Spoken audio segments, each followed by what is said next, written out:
Құрметті студенттер, келесі модуліміз оқу үшін бағалау мен оқуды бағалау. Бағалау деп отырғанымыз не? Бағалау одан арғы оқу туралы шешім қабылдау мақсатымен оқудың нәтижелерін жүйелі түрде жиынтықтауға бағытталған қызметті белгілеу үшін қолданылатын термин. Енді қалыптастырушы жиынтық бағалау жүйесі арасындағы айырмашылық 1960 жылдардан бастап белгіленген, бірақ берілген екі терминнің де мәні нақты толыққанды анықталмауда. Оқытуды және оқуда қолданылатын әдіс-тәсілдерді жақсарту мүмкіндіктерін, осы мүмкіндіктерді іске асыру түрлерін анықтауға бағытталған бағалау қалыптастырушы бағалау немесе оқу үшін бағалау деп аталады. Оқу үшін бағалау деп отырғанымыз, яғни сонымен қалыптастырушы бағалау екен, дәл қазір қолданылып отырғанда. Егер бағалау мақсаты баға қою, сертификаттау немесе оқытудың алға жылжуын тіркеу үшін оқыту қорытындысын шығару болса, онда өзінің функциясы бойынша бағалау жиынтық бағалау болып табылады, кейде оны оқуды бағалау деп атайды. Ал дәл қазір кезеңде біздің теорияда оқуды бағалау деп атайды, жиынтық бағалау екен, қарап отырсақ. Енді бағалаудың мақсаты неде? Бағалаудың мақсаты неде? Яғни 5 мақсаты бар, Бірінші, оқудағы қиындықтарды анықтау. Бұл деп отырғанымыз орта мектептерде мысалға сауаттылық, арифметика саласындағы проблемаларды анықтау үшін тестілер өткізу мүмкін. Одан кейін өзіндік түзету, тестілеу жұмыстарын қайталау өткізуге болады. Яғни кез келген нәрседе нені айқындап алу үшін тест өткізіп, соны қиындықтарды айқындап алу екен. Бірінші мақсаты. Екінші, жетістікке жеткендігін көрсететін кері байланыс.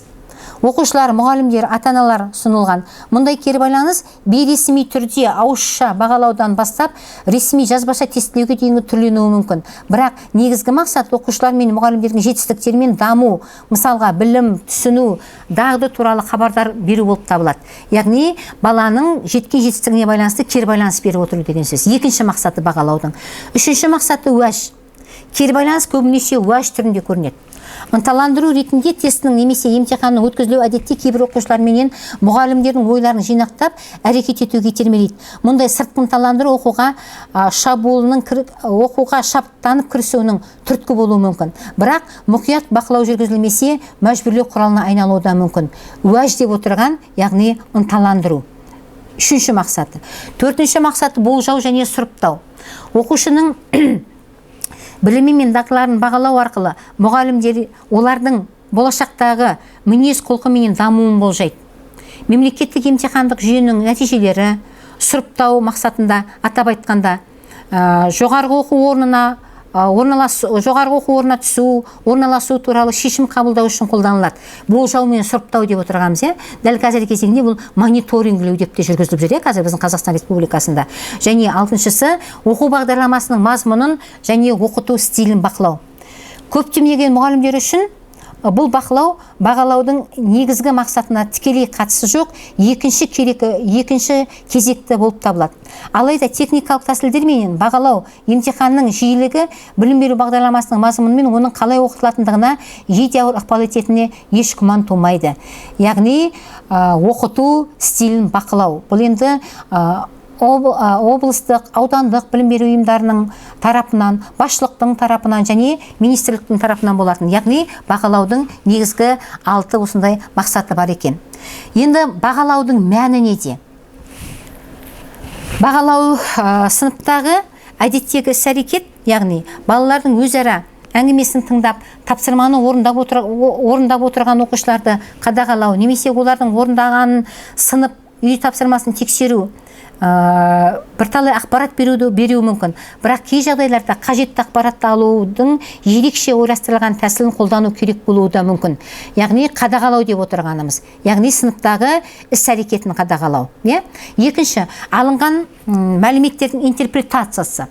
Интерпретациялау деген ұғым өте жаңартылған білім беру ұғымдарында өте кең қолданылады.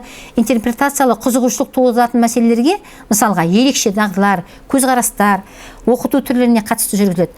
Мұндай өлшемдерді көбінесе критерий деп атайды. Оларды оқу мақсатында немесе міндеттеріне жатқызады. Әдетте бағалау бөлігі ретінде қадағалау алдын ала қалыптастырылған өлшемдер бойынша жүргізіледі. Бірақ кейде мұғалімдер жоспарланбаған әрекет өзара әрекеттеушілікті немесе нәтижелерді бақылайды немесе өткенді шолу өлшемдерін қолданады. Интерпретациялау деп отырғанымыз, яғни алынған мәліметтерді интерпретациялау. Үшінші, одан арғы әрекет танытуға бағытталған қорытынды. Яғни бағалаудың осындай үш мәні бар екен.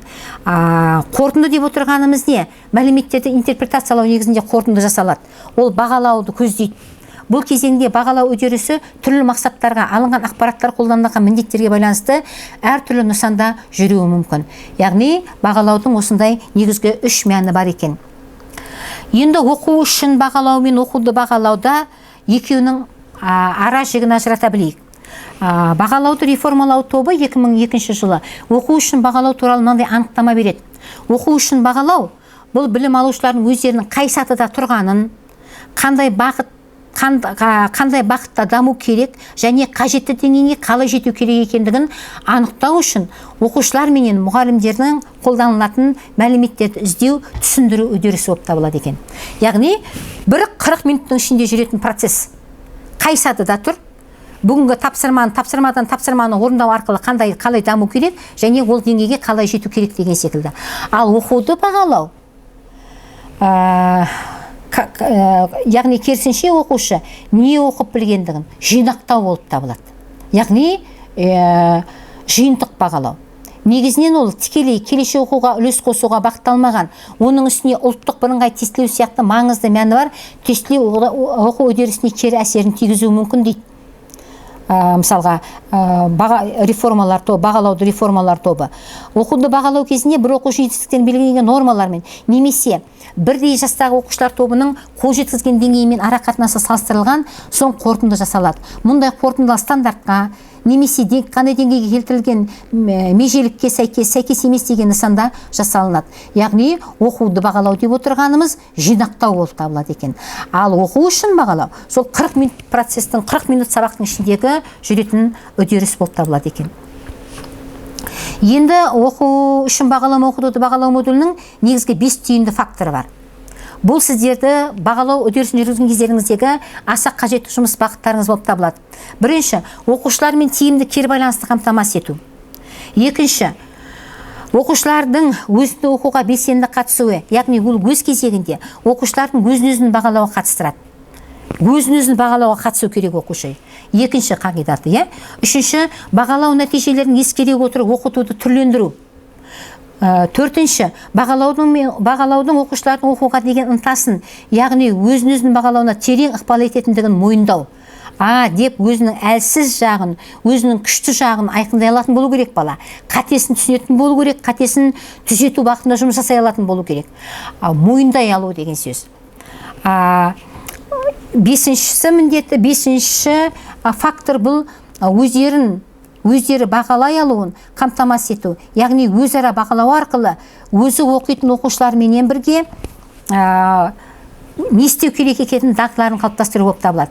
Яғни бірін-бірі бағалай алу керек оқушы және өзін бағалай алатын болу керек. Бірлесіп жұмыс істеу дағдыларын қалыптастыру болып табылады. Яғни осындай 5 түйінді фактор бар екен. Келесі қара жәшік ішіндегі жұмыс. Бұл жерде қарап отырсаңыздар, өте керекті. Біреуі ғана емес, 40 минут сабақтың ішінде неге қара жәшік, неге көк жәшік емес, неге ақ жәшік емес? Өйткені бізге көзге көрінбейтін жұмыстың бағыты, яғни осы 4 процесс пазл түрінде бір-біріменен үйлесе отырып жұмыс жүргізген жағдайда ғана бізде бағалау шынайы жүреді. Бірінші, сұрақтың тиімді қойылуы. Екінші, оқушымен бірге критерийлерді талдай алуы. Үшінші, сыныптасын өзін бағалау және кері байланысты қамтамасыз ету. Осы 4 жұмыстың бағытын бір-бірімен үйлесе отырып 40 минут сабақтағы әрбір бағалауыңызда сізде тиімді жүргізілген жағдайда ғана қара жәшік ішіндегі жұмыс жүзеге асады. Енді мына жерде мән берсеңіздер, баға және бағалау дегенге жоғарғы сынып студенттерінің талдау жасағаны. Вен диаграммасына салу арқылы оқу үшін бағалау мен оқуды бағалау ерекшелігі айқындалды. Яғни осыған қарай отырып, сізде өзіндік ой тұжырым жасасаңыз. Формативті бағалау, қалыптастырушы бағалау дегеніміз не ол? Ол оқыту үшін бағалау.